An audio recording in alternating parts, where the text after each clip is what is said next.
अस्सलाम वालेकुम dear friends, आज जो हम डिस्कस करने जा रहे हैं वो है प्रोबेबिलिटी थ्योरी में डिफरेंस क्या है, difference between trial and event.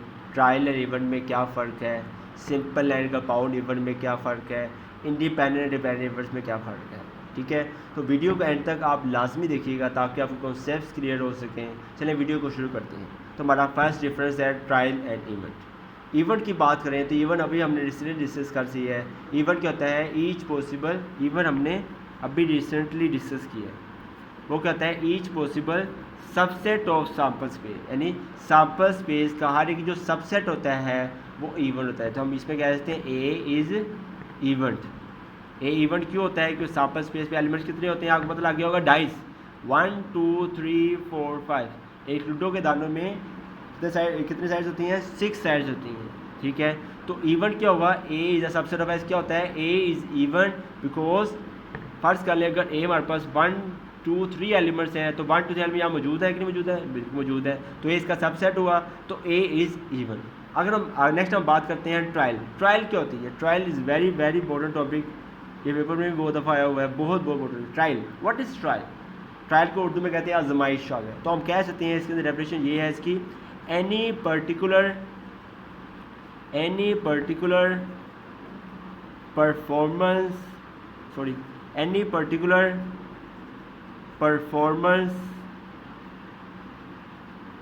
of random experiment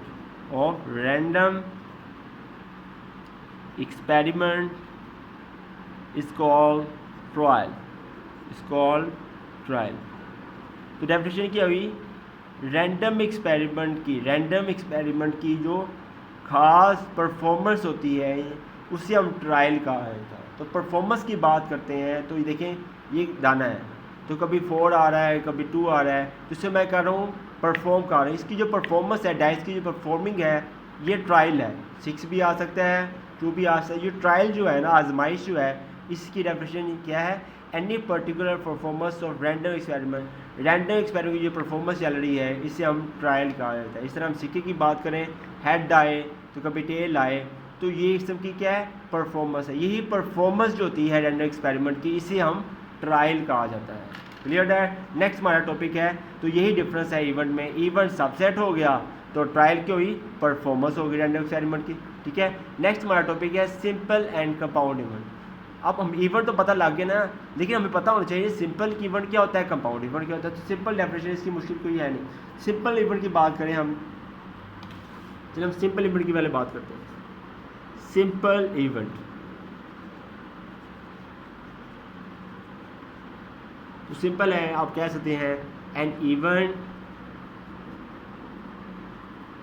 event is said to be, अपनी वर्डिंग में आप इजीली कह सकते हैं, रटन लगाने की जरूरत नहीं।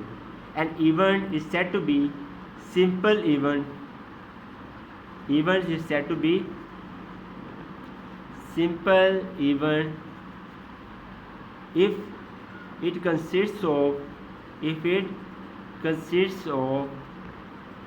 only one outcome। आउटकम हम डिस्कस कर लिया है। आउटकम क्या होते हैं, रिजल्ट्स होते हैं। आउटकम क्या होते हैं, रिजल्ट्स होते हैं। जैसे हेड टेल 1 2 3 4 5 6, ये सारे क्या होते हैं, आउटकम्स होते हैं, रिजल्ट्स होते हैं। ठीक है, an event is said to be simple event if it consist of only one outcome, यानी सिर्फ एक आउटकम मुश्किल होता है, वो सिंपल इवेंट होता है। वो कैसे, फॉर एग्जाम्पल से हम समझते हैं।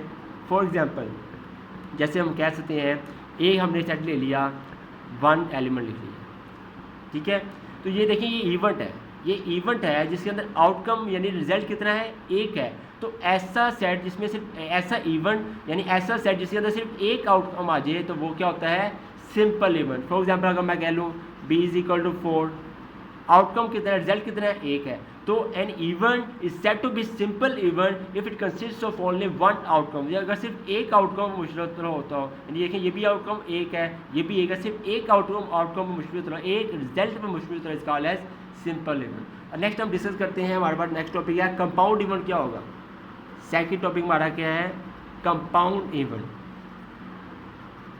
कंपाउंड इवेंट क्या होता है, तो इसमें सिंपल हम कह सकते हैं सिंपल इवेंट के अंदर एक आउटकम आ रहा है तो कंपाउंड के अंदर क्या होगा, एक से ज़्यादा आउटकम आ जाए। सिंपल डैट हम कह सकते हैं an event An event is said to be compound event. Event is said to be compound event if it consists of अपनी वर्डिंग में बना सकते हैं आप, consists of more than one outcome, एक आउटकम से ज़्यादा आउटकम्स रख सकता हो, इस कॉल कंपाउंड इवेंट। वो कैसे, सिंपल हम एग्जांपल समझ लेते हैं। फॉर एग्जांपल हम कह सकते हैं, देखें एक सेट ले लिया हमने, चलें 1 2 3। अब देखें इसके अंदर देखें event set to be compound event अगर if it consist of more than outcome, अगर ये एक से ज़्यादा आउटकम्स, देखें 1 2 3, इसमें तीन आउटकम्स हैं, एक से ज़्यादा आउटकम्स हैं, तो ए आपके पास क्या हुआ, कंपाउंड इवेंट। अगर हम बात करें सैम्पल स्पेस की, सैम्पल स्पेस जाता है 1 2 3 4 5 6, तो सैम्पल स्पेस जो सेट है सैम्पल स्पेस वाला, ये भी कंपाउंड इवेंट है जिसमें एक से ज़्यादा आउटकम्स है। इस तरह हम ये भी कह सकते हैं बी को ले लिया, चले 4 5, जिसमें एक से ज़्यादा आउटकम्स है, एक से ज़्यादा आउटकम्स है, ये इवेंट क्या हुआ, कंपाउंड। तो ये फ़र्क है सिंपल कंपाउंड में। सिंपल इवेंट में जस्ट एक आउटकम आ जाता है, कंपाउंड में एक से ज़्यादा आउटकम्स आ जाते हैं। नेक्स्ट हमारा टॉपिक लास्ट है, what is the difference between independent and dependent events. Simple चीज़ है, ये भी कितना मुश्किल नहीं है। नेक्स्ट हमारा टॉपिक है इंडिपेंडेंट इवेंट्स। पहले हम डिस्कस करने चलें इंडिपेंडेंट इवेंट्स को डिस्कस करते हैं। जो भी सिंपल है, हम कह सकते हैं events are said to be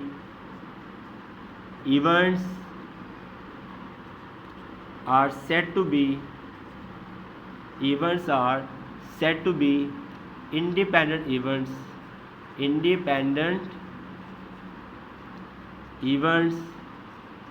if the occurrence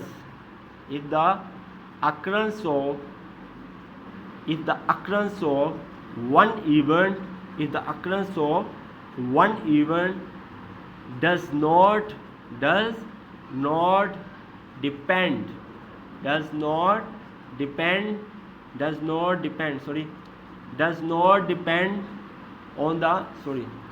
not depend on the occurrence of other events are called independent events। तो इंडिपेंडेंट इवेंट्स क्या हुए, events are said to be independent events जो होते हैं इंडिपेंडेंट इवेंट्स लाते हैं is the occurrence of one event, यानी एक इवेंट का अकर करना does not depend on the occurrence of other events, यानी एक इवेंट का अकर करना दूसरे इवेंट्स अकर करने पर डिपेंड ना करता हो, तो वो होता है इंडिपेंडेंट। तो इंडिपेंडेंट मतलब होता है डिपेंड ना करना, मुनसर ना करना, कि अब ये कॉइन है, हमारे पास नेक्स्ट कॉइन है ये, ठीक है, ये इस पर डिपेंड ना करे, ना इसकी सपोर्ट करे, ना इस पर डिपेंड करे, ना इसका पार्टनर बने, इस पर डिपेंड ही नहीं कर रहा हो, तो वो चीज़ क्या होती है, इंडिपेंडेंट इवेंट्स। तो events are said to be independent events if the occurrence of one event does not depend on the occurrence of other events called as independent events.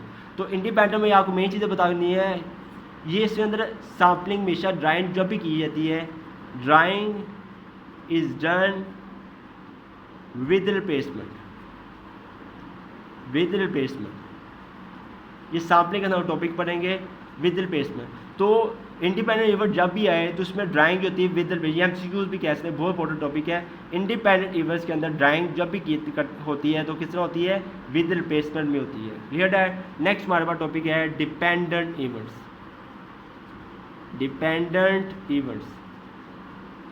तो सिंपल चीज़ हम कह सकते हैं इंडिपेंडेंट में डिपेंड नहीं करता है, तो डिपेंडेंट के अंदर क्या होगा, डिपेंड करेगा। तो सिंपल चीज़ हम कहते हैं इंडिपेंडेंट इवेंट्स क्या होंगे, इवेंट्स आर, अपनी वर्डिंग में डेफिनेशन बना सकते हैं, events are said to be dependent events are said to be dependent events if the occurrence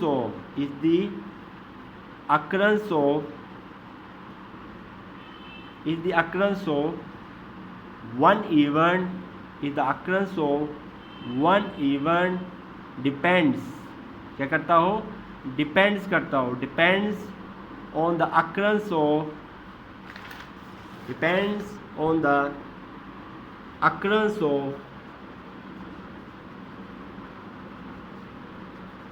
other events, occurrence of other events, यानी अगर events are said to be dependent events क्या होते हैं, अगर the occurrence of one event depends on the occurrence, अगर एक event का occur करना, अगर एक इवेंट का अकर करना दूसरे इवेंट्स के अकर करने पर डिपेंड करता हो तो वो क्या होते हैं, डिपेंडेंट इवेंट। तो हमें ये चीज़ सीख ली, इंडिपेंडेंट के अंदर डिपेंड नहीं करता है, तो डिपेंडेंट के अंदर क्या होते हैं, इवेंट्स क्या करते हैं, डिपेंड करते हैं। तो इसके अंदर मेन चीज़ आप बतानी है वो यही है, इसमें ड्राइंग जो हम करते हैं डिपेंडेंट के अंदर, ड्राइंग इज़ डन, ये बहुत इंपॉर्टेंट टॉपिक, विदाउट रिप्लेसमेंट। सही है, किसी ने बताया ना, और विद रिप्लेसमेंट, विदाउट रिप्लेसमेंट क्या होती है, हमेशा किसमें होती है, इंडिपेंडेंट इवेंट्स क्या होते हैं। ठीक हो गया, चलो ठीक है। इंडिपेंडेंट डिपेंडेंट इवेंट्स में हमने चले डिफरेंस को भी डिस्कस कर ली है। अगर आपको हमारी वीडियो अच्छी लगी हो तो काइंडली हमारे चैनल को लाइक एंड सब्सक्राइब कर दीजिएगा। अल्लाह हाफिज़।